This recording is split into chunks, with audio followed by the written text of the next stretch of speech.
Pull the plug. We've done everything we could.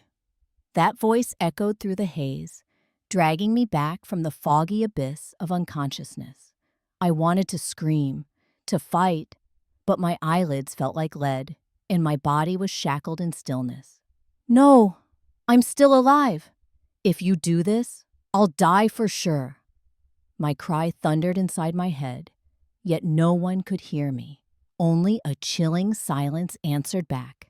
Then darkness swallowed me once more, until I jolted awake in the middle of the night. Around me was the cold, sterile hospital room, reeking of disinfectant, with fear pressing down on my chest, heavier than ever before. My name is Katie, and 18 months ago, I was supposed to be Mrs. Michael Davidson. We had the perfect fairy tale, college sweethearts, a $50,000 engagement ring, and a wedding planned at the Four Seasons that cost more than most people's houses. I was 28, an elementary school teacher who believed in happily ever after. 3 days before our wedding, I was driving to my final dress fitting when a drunk driver ran a red light. The impact sent my Honda spinning across 2 lanes of traffic on I-95. The last thing I remembered was thinking about how beautiful I'd look walking down the aisle. I woke up 6 months later in a long-term care facility. 6 months. The doctors called it a miracle. Apparently, I'd been in a medically induced coma for 3 months, then a natural coma for another 3. My parents had been by my side every single day, holding vigil, praying, fighting the insurance company to keep me on life support. Michael, he visited twice in the first month. Then he disappeared. The nurse, Maria, broke the news gently. Honey, your fiancé, he got married last month to someone named Jessica. I thought she was joking. Then she showed me the newspaper clipping. Society pages of the Austin American-Statesman.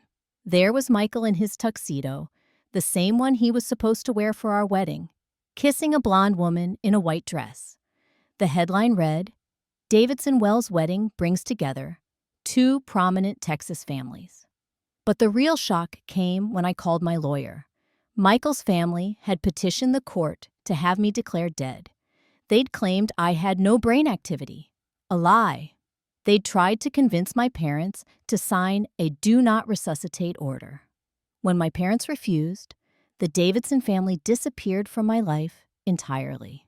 If you're enjoying this story, please hit that like button and subscribe for more content like this.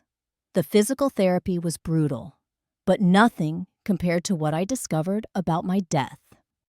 Jessica Wells wasn't just some random woman Michael met after my accident. She'd been his mistress for 2 years, including the entire time we were engaged. My savings account, which had $30,000 for our honeymoon, had been drained. Michael had power of attorney, something I'd stupidly signed when we got engaged. He'd used my money to pay for his wedding to her. The house we'd bought together in Austin's Westlake neighborhood transferred to his name only while I was unconscious. The engagement ring?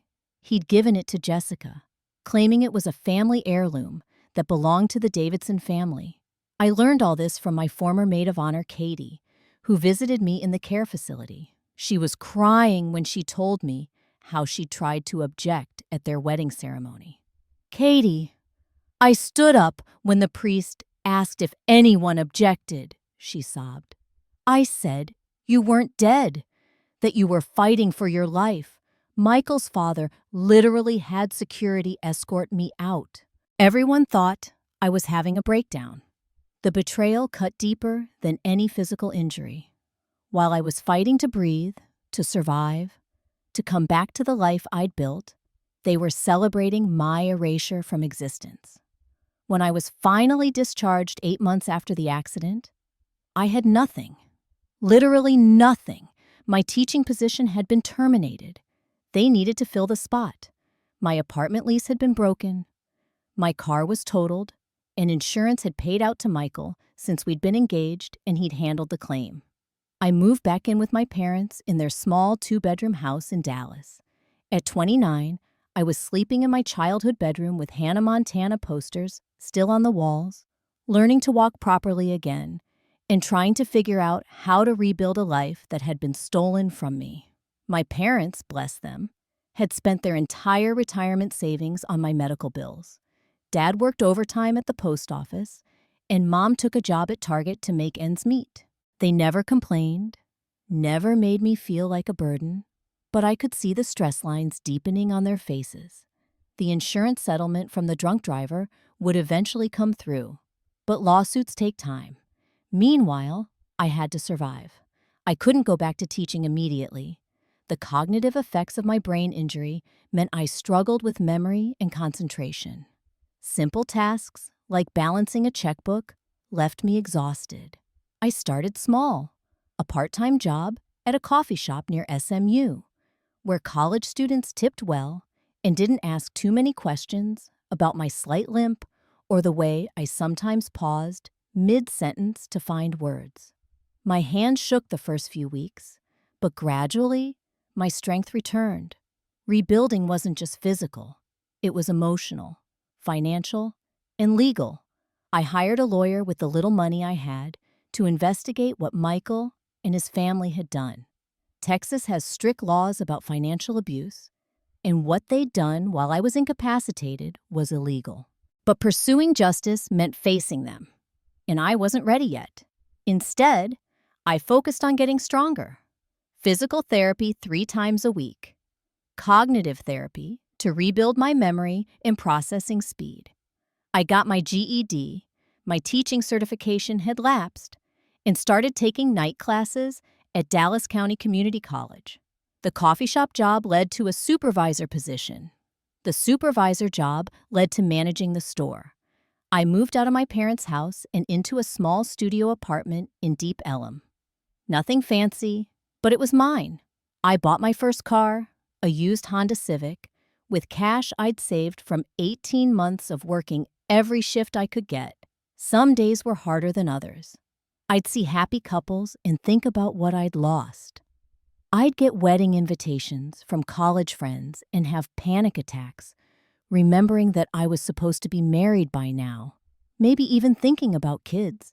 But I was alive. And every day I got stronger. I got angrier about what they'd done to me. 2 years after I woke up, my lawyer finally had enough evidence to proceed. Michael had forged documents. His family had lied to doctors about my condition. They'd stolen my money and property while I was fighting for my life. But more than that, I'd learned things about the Davidson family that would destroy their precious reputation. Michael's father, Robert Davidson, was a prominent real estate developer whose company had been cutting corners on low-income housing projects. Their family foundation, which claimed to help children's charities, was mostly a tax shelter that paid for their country club memberships and luxury vacations. Jessica Wells Davidson wasn't the innocent victim I'd originally thought either. She'd known about me the entire time, had celebrated my accident as an opportunity to finally have Michael to herself. I had text messages between her and her sister, obtained through discovery, that made my blood boil. "Katie's been in a coma for 3 months now," one text read. "Michael says the doctors don't think she'll wake up. This could be our chance for the happy ending we deserve." Our chance for the happy ending we deserve. I kept copies of everything in a safe deposit box. Bank records showing the theft of my money. Medical records proving I was never brain dead. Witness statements from the care facility staff about the Davidson family's lies. And financial records showing their fraudulent charity work. I was building a case. But more than that, I was building toward a moment. The moment came when I least expected it. On a random Saturday afternoon in February, I was grocery shopping at the Whole Foods on Lamar, picking up ingredients for the week's coffee shop specials, when I overheard 2 well-dressed women discussing weekend plans while examining organic strawberries. "Are you going to the Davidson anniversary party?" the first woman asked. Jessica really outdid herself this time. "Of course. It's going to be beautiful," the second woman replied. her voice carrying that particular Austin society tone I remember from Michael's social circle. The Marriott Ballroom, 200 guests, a live jazz band. Jessica really knows how to throw a party. Michael is so lucky to have found someone like her after his tragedy. I froze in the produce section, my hand suspended over a bag of coffee beans. Didn't Michael used to be engaged to that teacher who died in the car accident? The first woman continued, lowering her voice with false sympathy. Oh yes, so tragic. But Jessica said it all worked out for the best in the end. She said Michael would have been miserable married to someone so ordinary. Thank God he found someone who actually fits into his world. Ordinary. After everything they had put me through, after stealing my money, my house, my very existence, after nearly letting me die, and then celebrating my supposed death, I was dismissed as ordinary. A lucky escape for Michael. A blessing in disguise that I'd been nearly killed so he could upgrade to someone more suitable for his social status. That's when I knew it was time, not just for legal justice through the courts, but for something more immediate, something public, something that would strip away their carefully constructed image in front of all the people whose opinions they valued most. I spent the next 3 weeks preparing for what I privately called Operation Resurrection. I researched everything about their anniversary party, the guest list, the timeline, the venue layout, the Austin Marriott downtown, ballroom level, Saturday night, February 24th. I knew many of these people would be attending. Michael's college friends from UT, his business associates from Davidson Development, his extended family, and all of Austin's social elite who'd been charmed by the romantic story of how Michael had found love again after losing his tragically deceased first fiancé. I spent 2 weeks' worth of coffee shop tips on a dress, black, elegant, perfectly tailored. I'd lost weight since the accident and gained lean muscle from physical therapy, so I looked better than I had in years, stronger, more defined. The dress showed it off in a way that was classy but unmistakably confident. I got my hair done at a high-end salon in Westlake, the same neighborhood where Michael and Jessica lived, in the house that should have been mine. I wanted to look like the successful, independent woman I'd become, not the broken victim they expected me to remain forever. Most importantly, I prepared my evidence. Not the full legal files. Those were for the courtroom. But the most damning pieces that would be impossible to explain away. Bank statements showing my money funding their wedding. Medical records proving I'd never been brain dead. And photos of Michael and Jessica together at public events during the time I was supposedly his grieving, devoted fiancé. I made copies of everything and put them in elegant presentation folders. If I was going to destroy their reputation, I was going to do it with style. The invitation was publicly posted on the Austin Country Club's social media page. Friends and family welcome to celebrate Michael and Jessica Davidson's first year of marriage. I certainly qualified as someone with a connection to their marriage.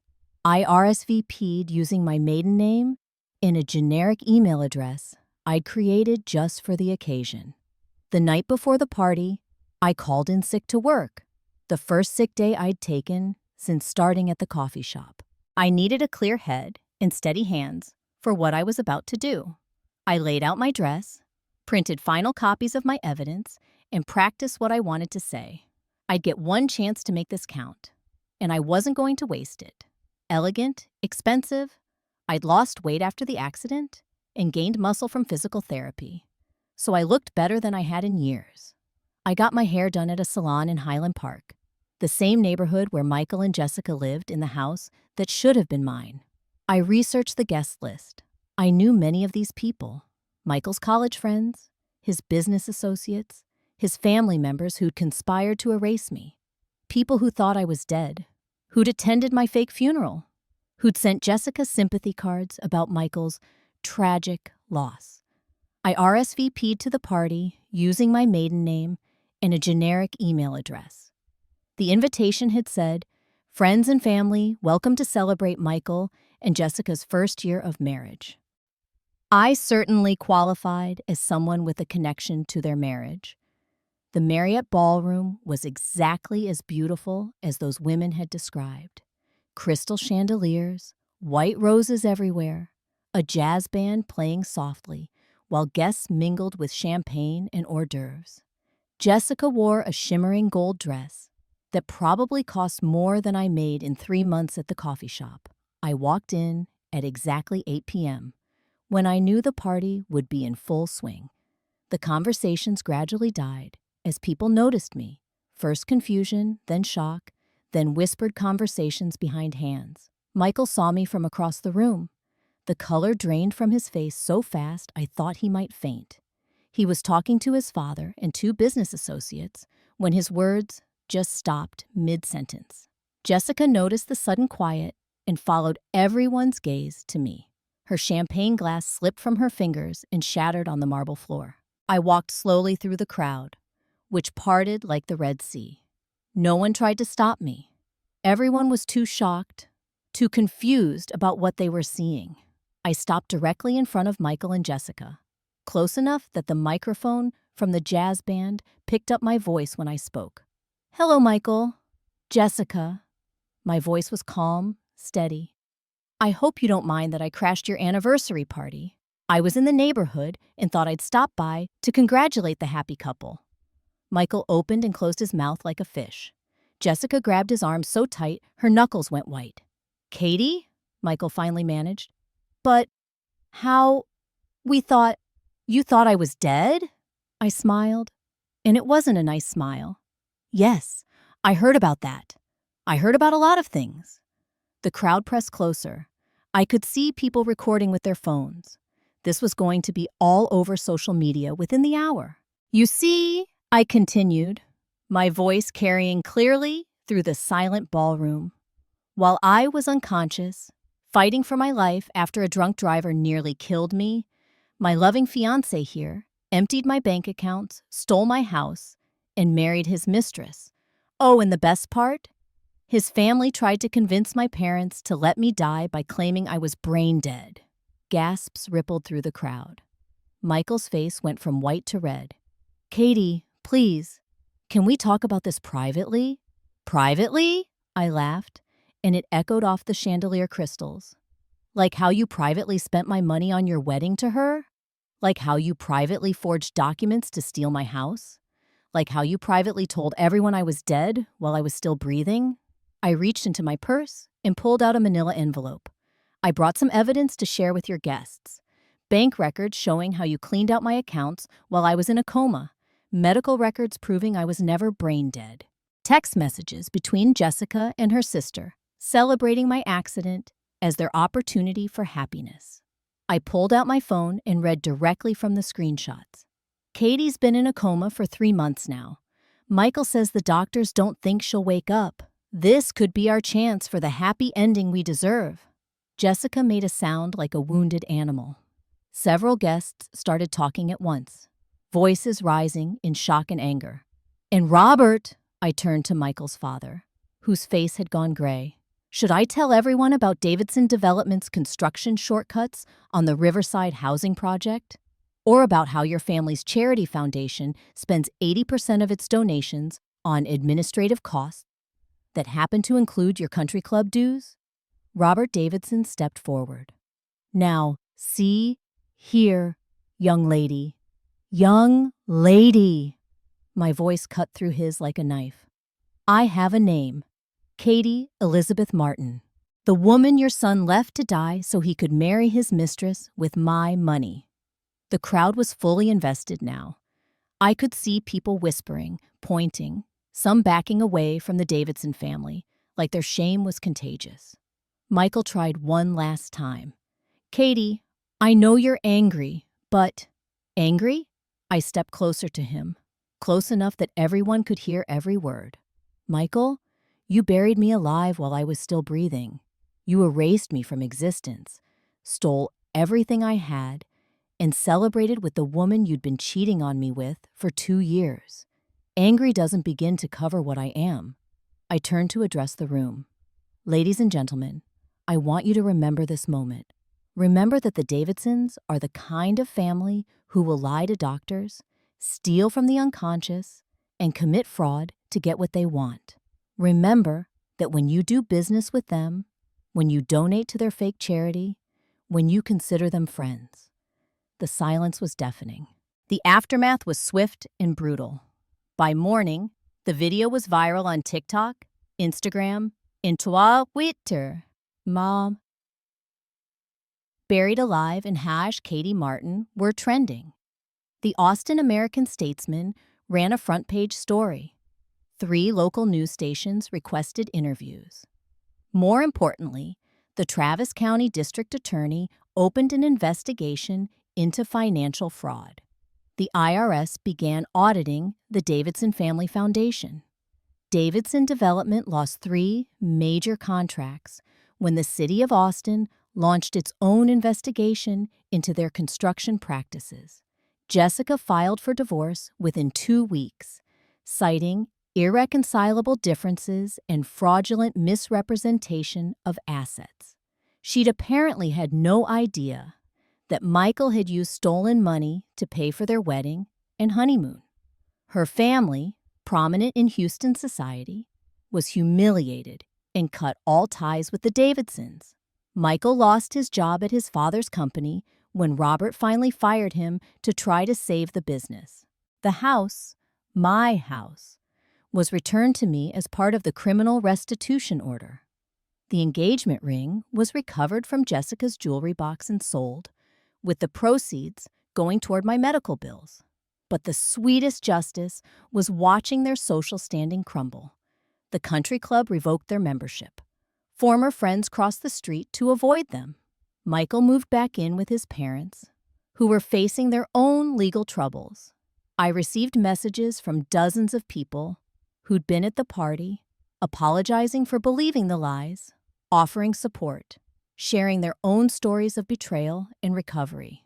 The coffee shop where I worked got so much supportive business that the owner gave me a raise and offered to help pay for me to finish my degree.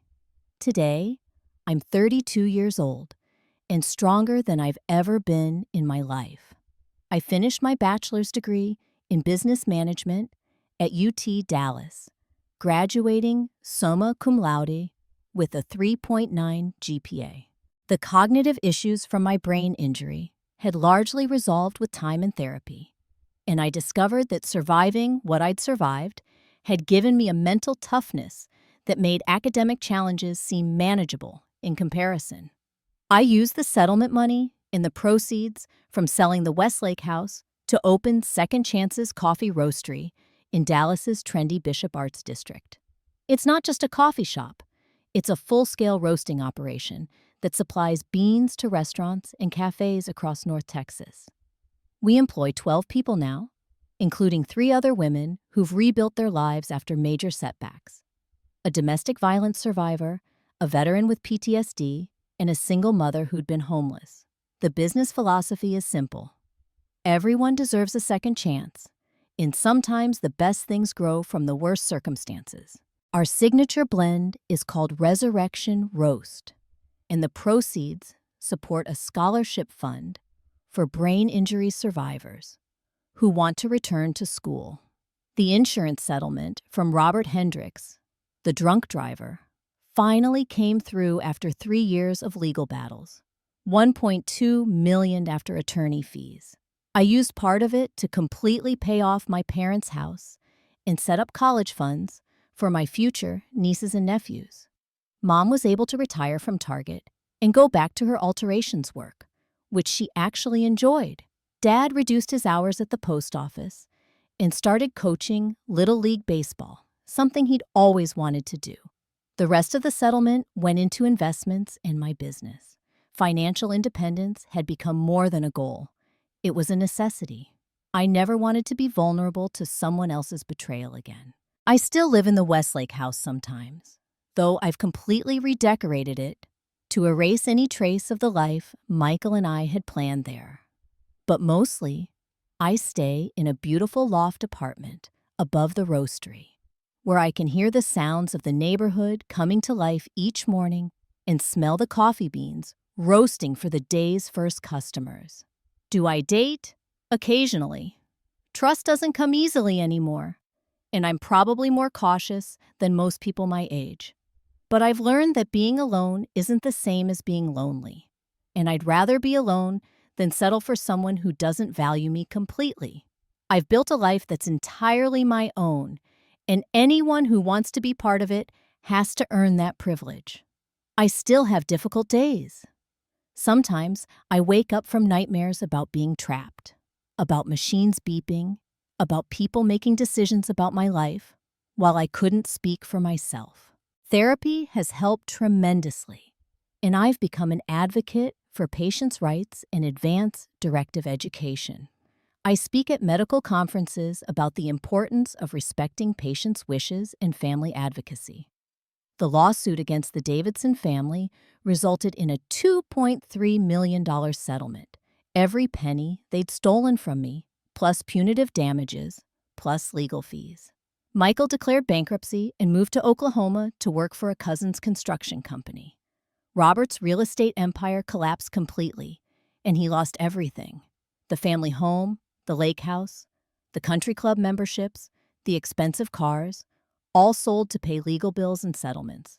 But honestly, watching them lose their money wasn't nearly as satisfying as watching them lose their reputation. In Austin society, you can recover from financial setbacks, but you never really recover from being exposed as a fraud and a thief.